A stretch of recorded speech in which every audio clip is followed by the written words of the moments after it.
Let's cut to the chase. No era of television has ever flexed harder, bragged louder, or sold the dream of four-wheeled freedom quite like the 1960s and 70s. Forget bland commercials. These ads were events. They weren't just pushing cars. They were selling rebellion, power, and coolness by the gallon. But which ones truly burned rubber in our collective memory? Ready to take a wild ride back to the golden age of TV car hype? Buckle up.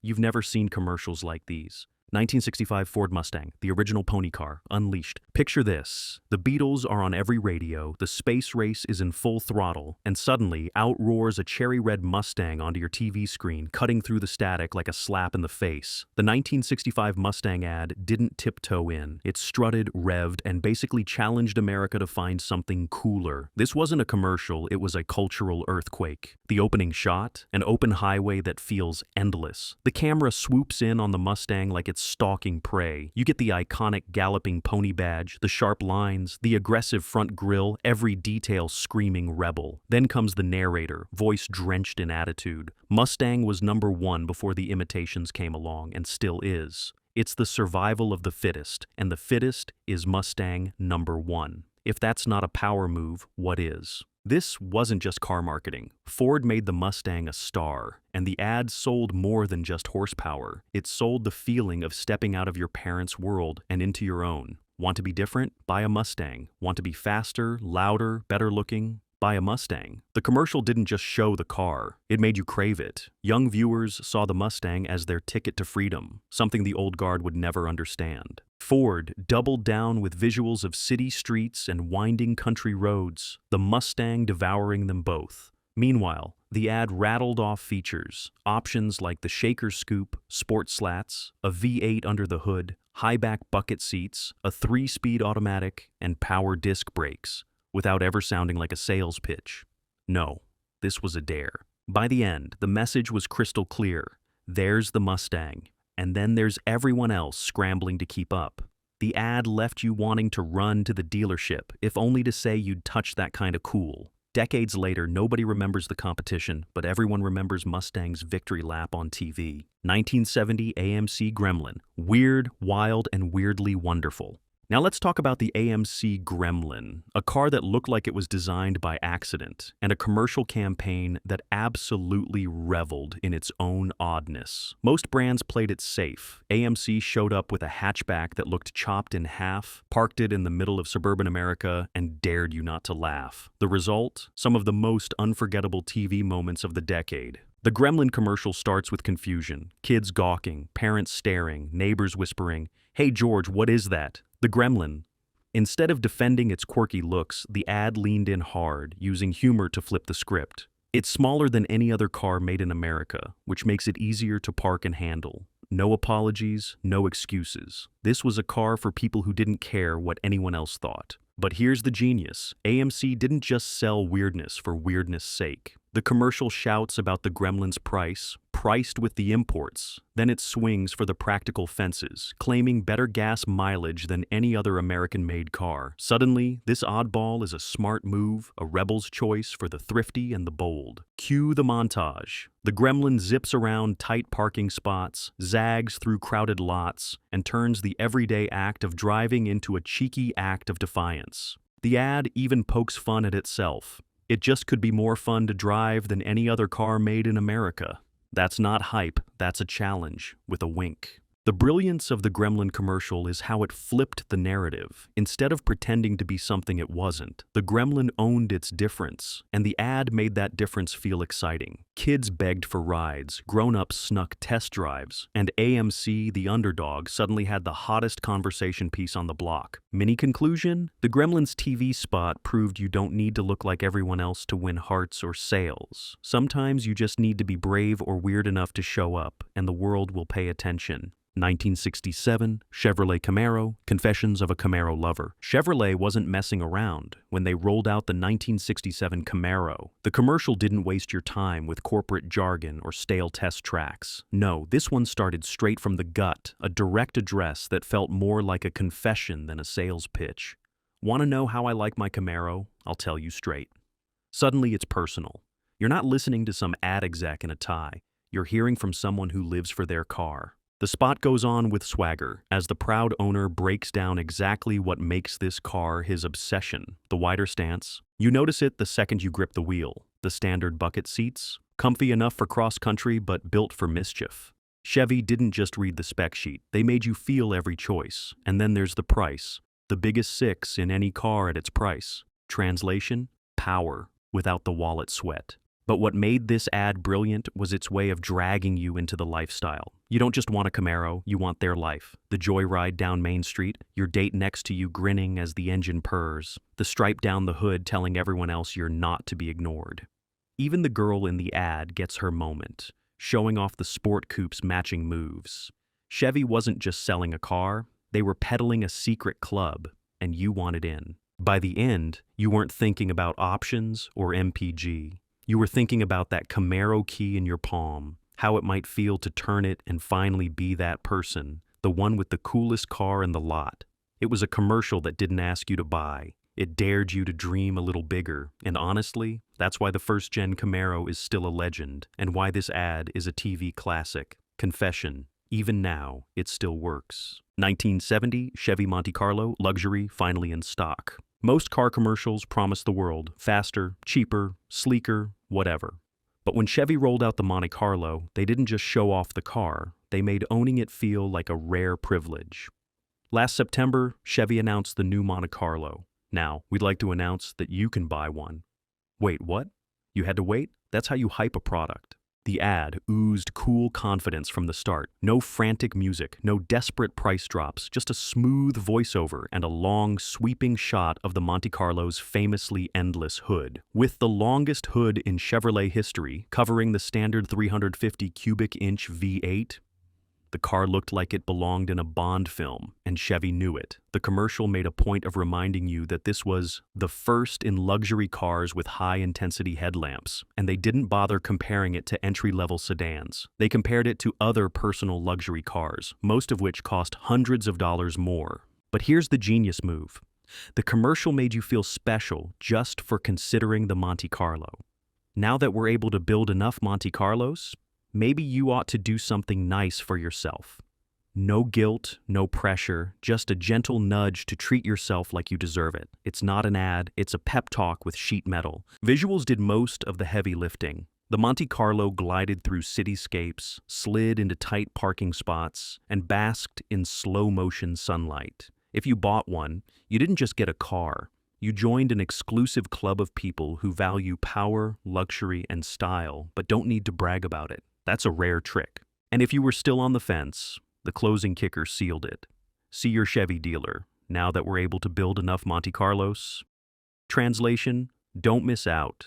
Suddenly, you wanted to be the first on your block to have one, before everyone else caught on. Chevy made luxury feel attainable, but just out of reach enough to keep you hungry. 1969 Pontiac Grand Prix, jet age swagger. If the 1960s were obsessed with rockets, jets, and the space race, then the 1969 Pontiac Grand Prix was the car ad that put a jet cockpit on your driveway. This commercial didn't just sell a car, it sold a fantasy of escape and power with a smirk and a wink. The ad opens like a movie trailer for the coolest spy thriller you never saw. This is the newest car of them all, Pontiac Grand Prix for '69 with a cockpit that looks like it belongs in a supersonic jet. They didn't hide their ambition, they flaunted it. The dashboard wasn't just a dash, it was a command center. Every knob, dial, and switch seemed designed for action. This was a car for people who wanted to take off, not just commute. And then came the features, delivered rapid fire with attitude.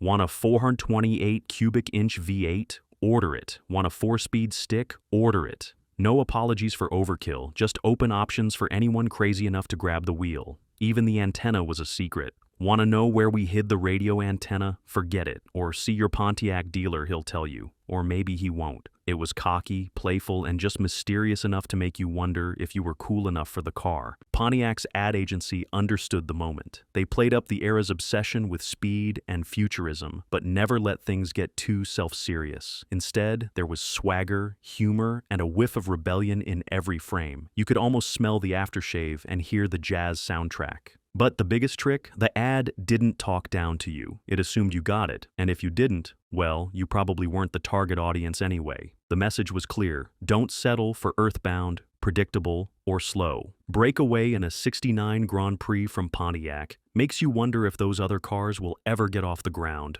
Boom, mic drop. The legacy? Pontiac turned the Grand Prix into the ultimate jet-setter's ride and made everyone else's car feel like old news. The ad worked because it sold not just a car, but the fantasy of being bold enough to break away. 1966 Buick Riviera, the tuned car seduction. If you want a masterclass in how to sell sophistication without ever raising your voice, look no further than the 1966 Buick Riviera commercial. While other brands were burning rubber and flexing muscle, Buick took a long, cool sip of jazz and let the luxury speak for itself. The ad's tagline? Wouldn't you really rather have a Buick? Delivered not as a question, but as a gentle nudge, like a friend who knows something you don't. The visuals ooze style from the first frame. The Riviera glides through city lights and rolling hills with the kind of poise that turns heads but never shouts for attention. Buick called it the tuned car, promising that styling, performance, ride, and handling were all in harmony, like a symphony, not a rock concert. The commercial didn't have to say fast. The way the car handled curves, the effortless acceleration, and the silent ride said it all. You could almost hear the engine purr through the TV speakers. Buick didn't just sell features, they sold a feeling. This was the car for grown-ups who had already played the muscle car game and were ready for something sleeker, smarter, and more substantial. The Riviera wasn't just a way to get from point A to point B, it was how you arrived. The narrator was smooth, never hurried, inviting you to see and test drive it now at your Buick dealer. Like a velvet rope at a nightclub, the commercial made you want in on the secret. But here's the punchline. The Riviera didn't need to be loud because it knew it was better. Buick had the confidence to whisper in a world of shouters. By the time the ad ended, you could practically feel the leather seats and smell the polished wood. Wouldn't you really rather have a Buick? After that spot, you found yourself nodding yes, maybe for the first time ever. In a decade obsessed with standing out, the Riviera's commercial made quiet luxury the most rebellious move of all. Buick proved that sometimes the coolest statement is the one you don't have to shout. 1969 Ford Maverick, the simple machine revolution. Sometimes the most revolutionary message is also the simplest. When Ford unleashed the Maverick in 1969, their commercial wasn't about horsepower or Hollywood glam, it was about making car ownership easy again. The ad didn't even star a race car driver or a celebrity. Nope. Instead, it handed the spotlight to 5 airline stewardesses and challenged them to do something nobody expected: put the Maverick back together, live on camera.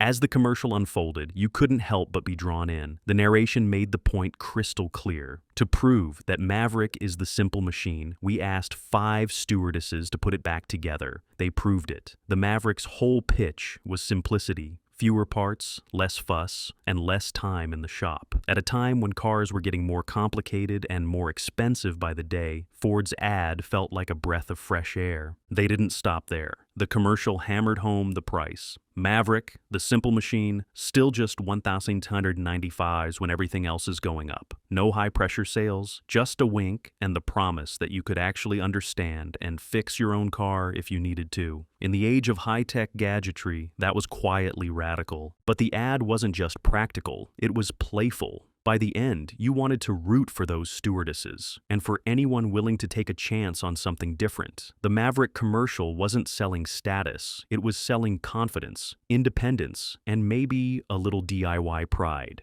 Ford's gamble paid off. The Maverick became a smash hit with buyers who were tired of feeling outgunned by dealership jargon. And the commercial? It went down in history as proof that sometimes the best way to stand out is to keep things brilliantly, defiantly simple. 1965 Lincoln Continental, velvet smooth on the airwaves. When Lincoln wanted to sell the 1965 Continental, they didn't just aim for luxury. They aimed to make you feel like royalty every time you turned the key. The commercial didn't show speedometers or brag about cubic inches. Instead, it lingered on the one thing their rivals couldn't fake: the ride. The velvet smooth Lincoln Continental ride, made smoother than ever. The phrase alone sounded expensive. The ad treated the Continental like a celebrity guest star. We saw it gliding up quiet driveways, rolling down city streets, and, even better, effortlessly transforming from sedan to convertible. The voiceover was calm, confident, almost regal, promising a driving experience so gentle it seemed to float above the potholes and chaos of real life. Steering was quieter, with less pickup of road shock. The stopping power was velvet smooth, and every motion was engineered into these and every structural component. But this wasn't just about comfort, it was about status. The camera's gaze lingered on the Continental's sleek lines, the lush interior, the doors that shut with a satisfying thunk you could practically feel through your TV. There was a reason JFK and movie moguls alike rode in Lincolns. Owning one sent a signal that you'd arrived, and you did it in style. And Lincoln didn't stop at promises. They added a little flex too. Whether it be the stately Lincoln Continental sedan or the never-equaled convertible, the only four-door made in the United States, miles ahead of the competition in every showdown. Top up, top down, it didn't matter. The Continental looked just as impressive parked at the country club as it did flying down the highway. By the end of the spot, the point was clear. If you wanted to experience true luxury, you didn't buy a pretender. You bought the real deal, Lincoln's Continental, the symbol of quality. The commercial invited you to raise your expectations just by sitting behind the wheel. To this day, you can spot the ripple effect of that campaign. Every luxury brand on TV has been chasing that velvet smooth promise ever since. But in 1965, Lincoln staked its claim, and for a moment, everybody else was playing catch-up. 1966 Chevrolet Impala SS. Leaving the competition in the dust. Some commercials want you to think. The 1966 Chevrolet Impala SS ad just wanted you to feel, specifically, the adrenaline rush of total domination. This was no soft sell, it was a head-to-head showdown. Chevy lined up their high-performance 427 turbojet Impala against the muscle legends of the era, Pontiac GTO, Buick Wildcat, Oldsmobile Starfire, Ford LTD, and even the Plymouth VIP. Then, with the cameras rolling, they unleashed all that horsepower. The ad's opening was as subtle as a sledgehammer. Who has the best cars and trucks in 1966? Here's your first eye-opener. Suddenly, you're in the thick of a drag race, tires smoking, engines howling. There's no polite comparison, just a full-on sprint, and the Impala is pulling away like the others are anchored to concrete blocks. Look at that Chevy 2 roaring out ahead of the pack. Actually, this Chevy 2 is the hottest performing car in its field, leaving everything else in the lurch. It's a boast, but it's on film. You see the Impala winning, not just hear about it. Chevy didn't just flex on the track, they backed it up with numbers. The ad talks about weight differences and technical specs, but the real star is the feeling. You could be behind the wheel of the baddest car in America. Another smashing win for Chevrolet. By the time the dust settles, you're sold, not just on the speed, but on the idea that you'll never have to eat someone else's exhaust again. But there's a deeper confidence too. Chevy was so sure of its power, it literally invited all challengers. It wasn't just selling a car, it was selling the thrill of victory and the sweet satisfaction of winning every single day you turned the key. Decades later, you can still feel the echoes of that attitude in American car culture. The Impala SS commercial didn't just sell cars, it sold bragging rights and gave Chevy fans a permanent place at the top of the muscle car pyramid. 1970 Plymouth Gold Duster. Mean Mary Jean's Ride. Who says car commercials can't have personality? Plymouth's Gold Duster ad from 1970 went full-on pop culture, with rhymes, swagger, and a cheerleader named Mean Mary Jean. It was fun, flashy, and it proved you could sell a car with attitude, not just angles and numbers. The spot kicked off with a jingle that sticks in your head for days.